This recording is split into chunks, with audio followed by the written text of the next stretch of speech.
Hello, everyone. Cassius Goens here again with another clinic and lesson for you all. Hope everyone is doing well.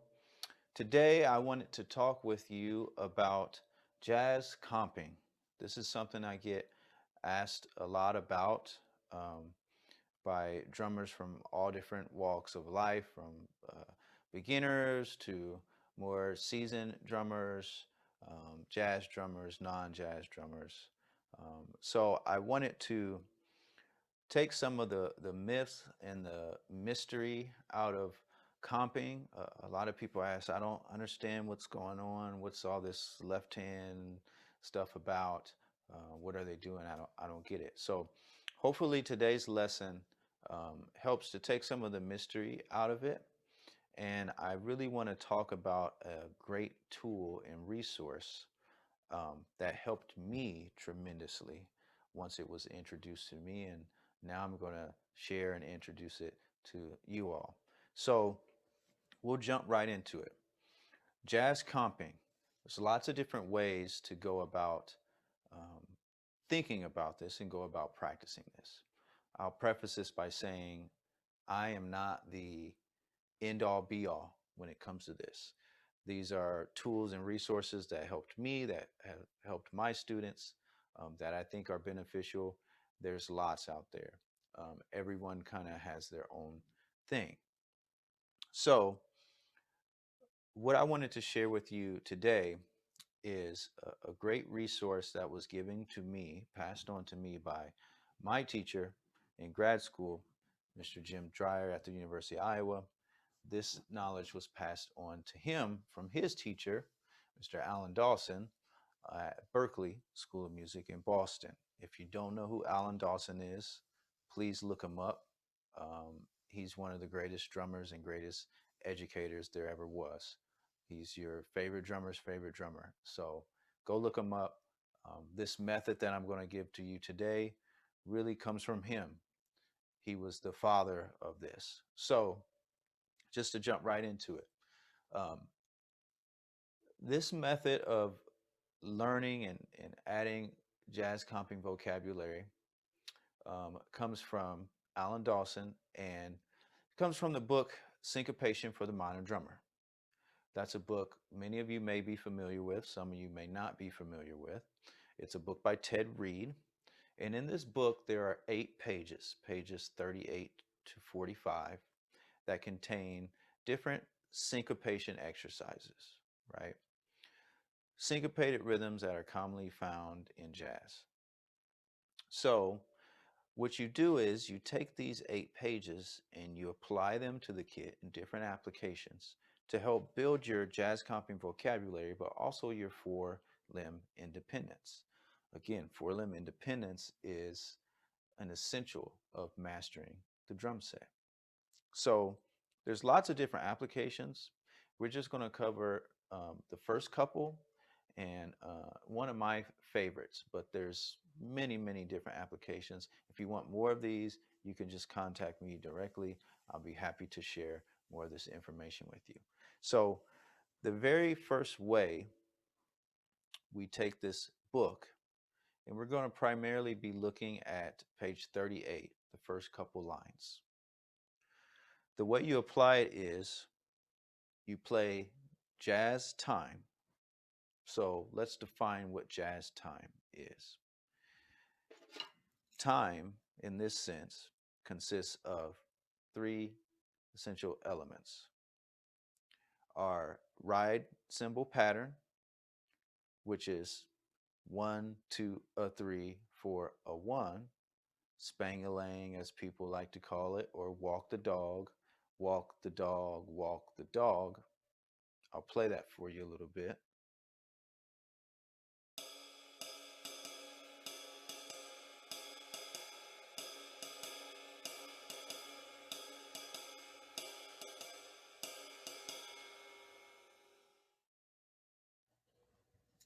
So our ride cymbal pattern, then we have our bass drum that feathers, so it plays on all 4 quarter notes. So plays on the pulse, 1, 2, 3, 4. that sounds like this.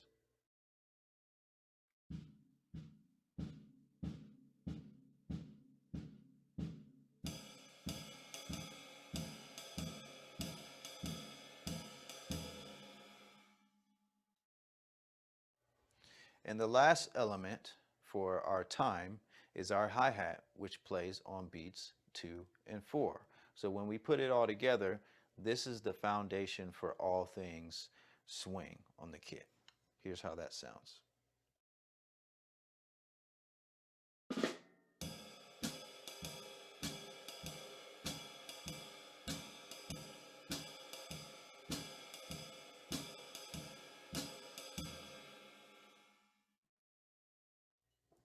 So that's our time. It's an essential, right? But you may ask, okay, I get that, but what's all this other stuff that I hear guys play?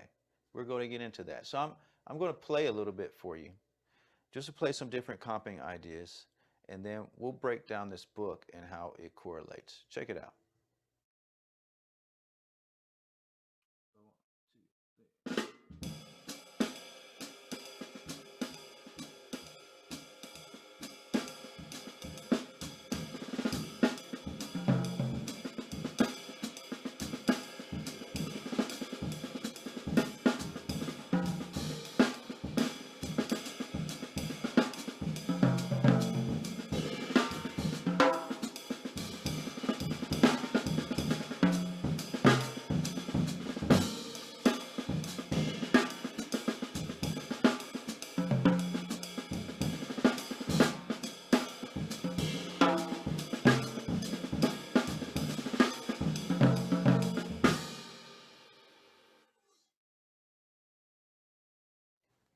So I played a lot of stuff in there. Besides keeping time, there were a lot of other things going on. So let's go through kind of each one of those layers. And this book, Syncopation, really helped me. It's helped a lot of my students as well. So the very first way that we take this book and apply it to learning comping and building our vocabulary is we play time, and our left hand plays the melody, is what I like to call it, or the exercise of syncopation. So I'm going to play some time, ride cymbal, 4 on the floor, feathering on a bass drum, 2 and 4 on the hi-hat. My left hand is going to play lines 1 and 2 from page 38 of syncopation. Let's see how it sounds.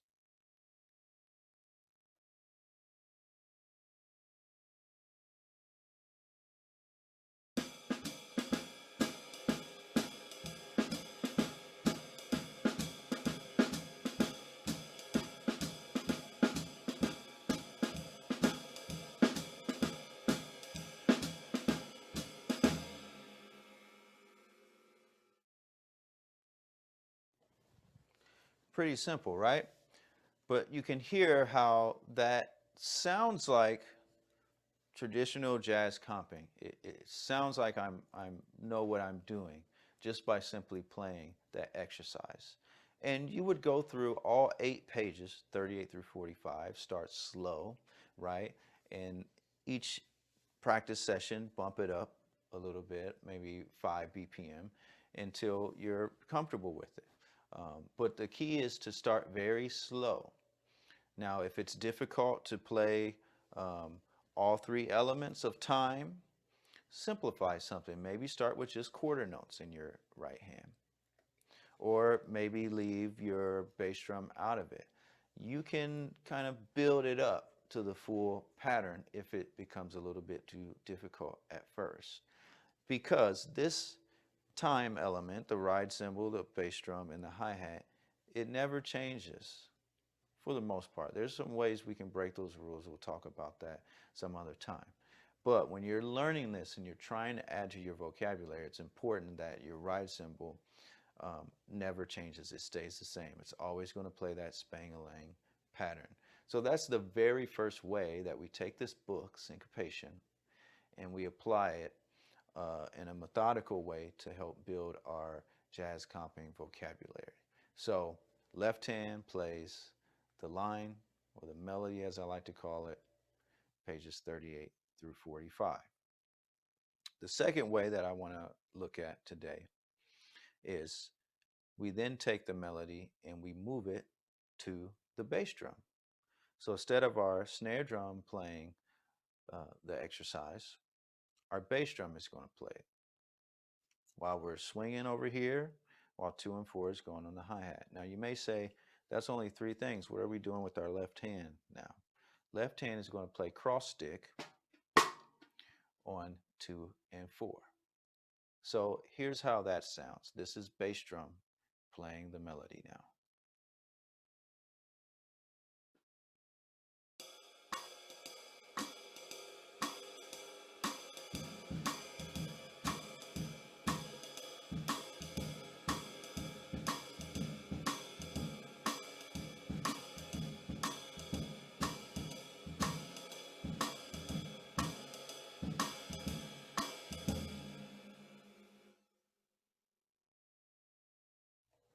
Can you hear how it's starting to take shape? Is it starting to make sense? Again, we would take that application and move through all 8 pages, 38 through 45, slow to fast. Let's go on to one of the other applications. And like I mentioned before, there's dozens of these. You could spend years, I have spent years going through all of these applications. So the third one that I wanted to share with you all today is this idea of splitting the melody up now. So jazz comping, I think of it in terms of voices. So we have one voice comping, two voice comping, three voice comping, and four voice comping. One voice comping is like the first example that I played. Only one voice is doing the comping. Everything else is playing time. So that's an example of the snare drum playing the line. One voice. These next couple of things I want to get into start to explore the idea of two voice comping. So we're going to have two voices on the kit that are going to play the exercise from syncopation while our ride cymbal and hi-hat maintain the time. So the way that we split it is this. All eighth notes are going to be played on the snare drum. Everything else, meaning dotted quarters, quarter notes, two tied eighth notes, are played on the bass drum. So here's the first two lines of exercise 38, splitting the melody between the snare and the bass drum. Check it out.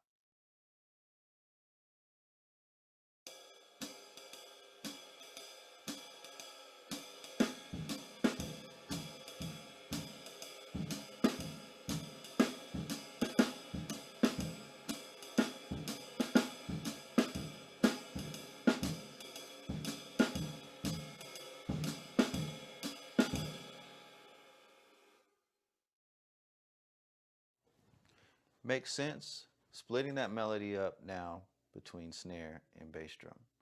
Now we're getting into that two voice comping, and it starts to really take shape. It starts to sound a little bit more modern. It starts to sound like all of the great bebop drummers in language that you may have heard.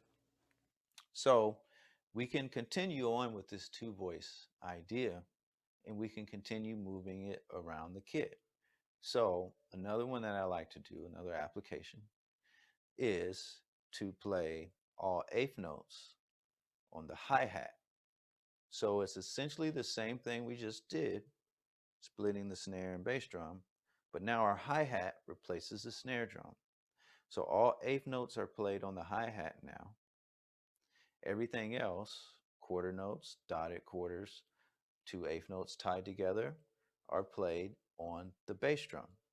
Our left hand now plays cross stick on 2 and 4. So this is our time.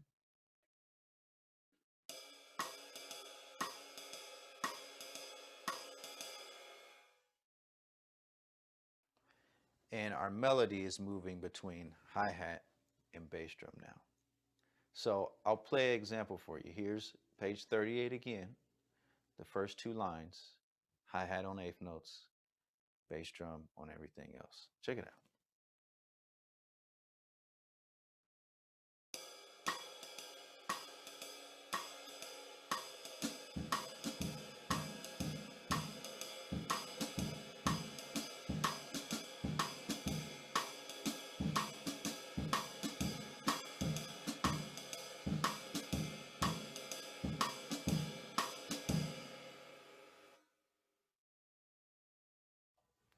Pretty neat, right?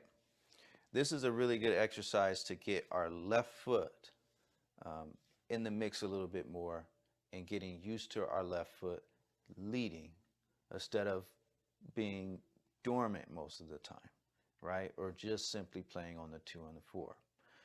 It's a really cool technique that helped me develop my left foot quite a bit, and I think it will help you too. So that's two voice ideas using this syncopation book. We covered two one voice ideas as well, with the snare drum playing the melody, bass drum playing the melody. Now I want to get into one that I like. And again, there's lots of these, there's dozens, and each one gets a little bit more complex. But one that helped me and one that I think will help you quite a bit as well is this idea of exploring eighth note triplet partials. So for this application, our time is between our ride cymbal and hi-hat, our swing pattern in our ride, 2 and 4 in our hi-hat. Our left hand is going to play eighth note triplet partials. What partials, you might ask? The second and the third partials. So you think about a measure of 4/4. You have 4 eighth note groupings of 3 eighth note triplets. 1 2 3 4 For this exercise, we're only going to play the second and the third partial of each triplet. So E one, E one, E one, E one, E one, E one, E one, E one. That's what our left hand is going to play the entire time. Our right hand swinging 2 and 4 in our hi-hat. Bass drum is going to play the line. Check it out. Here's page 38, the first two lines.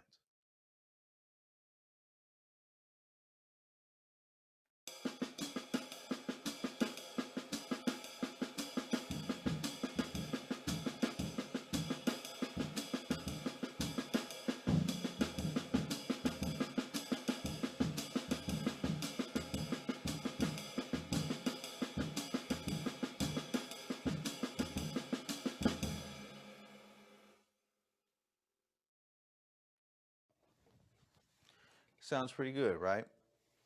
This is one of those exercises that really helps you to develop your left hand quite a bit and to really start getting creative and exploring the idea of eighth note triplets.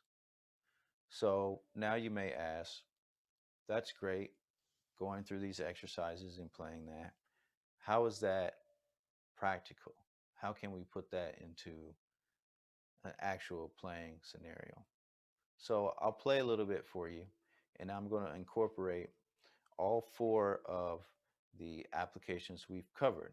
Snare drum playing syncopation, bass drum playing syncopation, snare bass drum split, hi-hat bass drum split, and now the idea of eighth note triplet partials in our left hand. Let's hear how it sounds.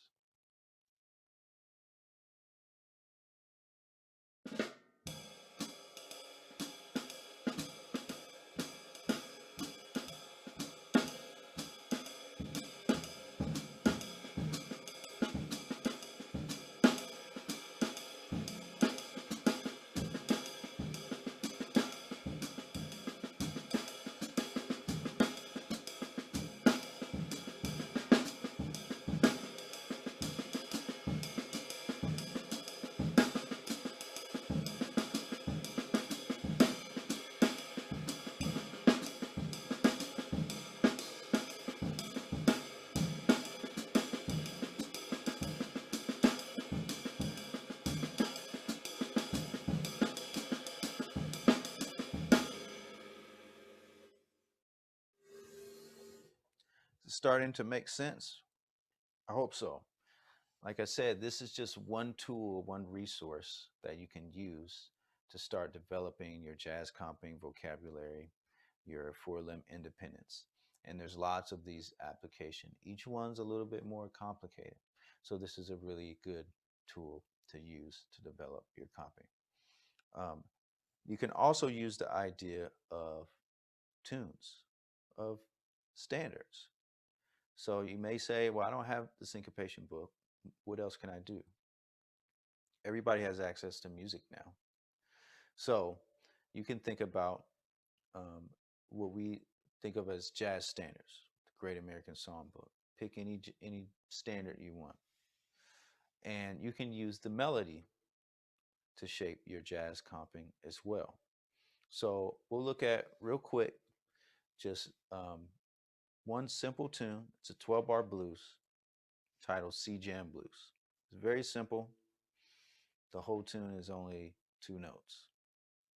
So we can use this melody as a means to shape our comping as well. So the tune is a 12-bar blues, and it just goes like this: D dot, D dot, D dot, D dot, D dot, D dot, D dot, D dot, D dot, D dot, D dot, da da. That's it. So one easy way is to take a tune like C Jam Blues and take the melody, the rhythm of the melody, and use that as your comping idea. So I'm going to play the rhythm of C Jam Blues on my snare drum now while I keep time.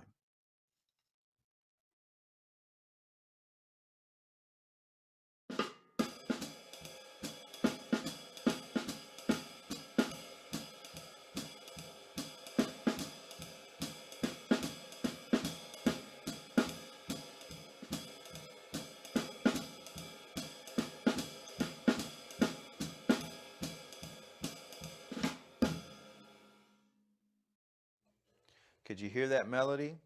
Dee da, dee da, dee da, da da, dee da, dee da, dee da, da da. So I didn't really have much. I didn't have to do much to start to sound like I knew what I was doing and play some comping, right? Just using that melody to my advantage. You can also think about playing in between the melody. So we have B dot, D dot, D dot, da da. I can also play in between the melody where it's not moving. So I could play D dot, D dot, D dot, da da, E, D dot, D dot, D dot, da da, da da da, D dot, da da, D dot, D dot, da da, bing, boom, boom, boom, boom, boom. Right? Starts to take a little bit more shape. Let's hear how that sounds. Here's the melody and me also playing in between the melody.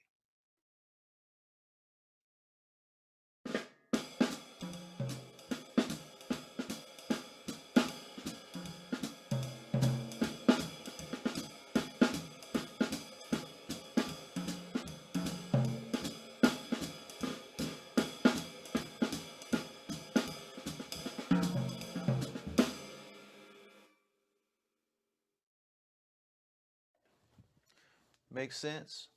So that's one easy way to really start to get a handle on exploring jazz comping simply by using melodies. And I'll talk about this more in the next lesson as well, using melodies around the kit. Melodies are very important for drummers, especially jazz drummers. So just to recap, syncopation for the modern drummer, excellent resource.